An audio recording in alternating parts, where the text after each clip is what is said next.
As a young girl, Nora Tideman's father, Tobias, teaches her the mythology of trolls and the origin of their local mountains. During one story, Nora almost sees the faces of trolls turn to stone in the rock face. Years later, a drilling operation tunneling through the mountains of Dover results in an eruption, and the deaths of several workers and protesters. Desperate for answers, the Norwegian government recruits a diverse array of scientists, including Nora, who is now a paleontologist on her first major find. While the collected scientists initially believed that the eruption was caused by the miners hitting a pocket of methane, only Nora and the Prime Minister's advisor, Andreas Isaksson, point out that the region is surrounded by large impressions that appear to be footprints. The Prime Minister permits them to investigate the possibility further with Norwegian military soldier, Captain Chris Holm. When a second incident miles away tears apart the home of an elderly couple near Lacia, Nora begins to believe that a troll may be responsible, and the three seek assistance from Tobias, who has since lost his professorship for his belief in the existence of a real basis for mythical creatures. After a quick search of the mountains, Tobias identifies a topographical anomaly, and the four accidentally awaken the slumbering 45 meters 148 feet troll, having camouflaged itself on the mountainside. They escape, capturing the first tangible video proof of Nora's theory. The Prime Minister arranges a military operation led by Chris. However, conventional weapons only annoy the troll.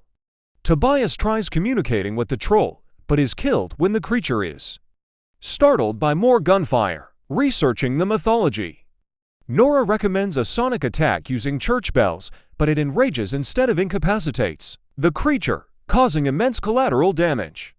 Following the rampage, international news outlets pick up the story and broadcast it globally. As the troll heads to Norway's capital Oslo, the Prime Minister orders a complete evacuation of the city. After learning of the government's plan to destroy the troll with a nuclear bomb on Oslo, Nora and Andreas object, but are dismissed from the task force. Nora makes a last attempt to find out the truth about the creature. Tobias' notes lead them to the royal palace, where they meet Chief of Court Rikard Sinding, who reveals the truth about trolls in Norway. Tobias had been right all along.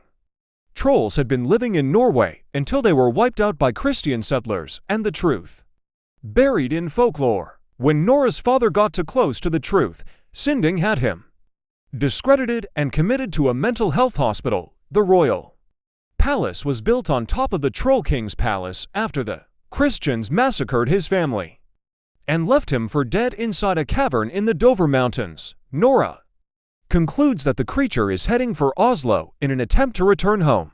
Discovering that trolls are vulnerable to direct sunlight, Nora and Chris plan to expose the troll to UV light from a number of tanning beds, while Chris calls on fellow soldiers to make the troll trap.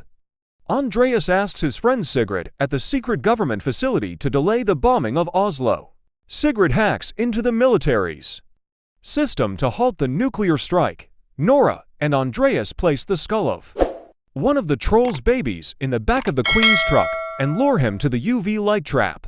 Nora has a last-minute change of heart, turns off the lights, and tries to save the creature's life. However, the sun then rises into a clear sky and kills the troll.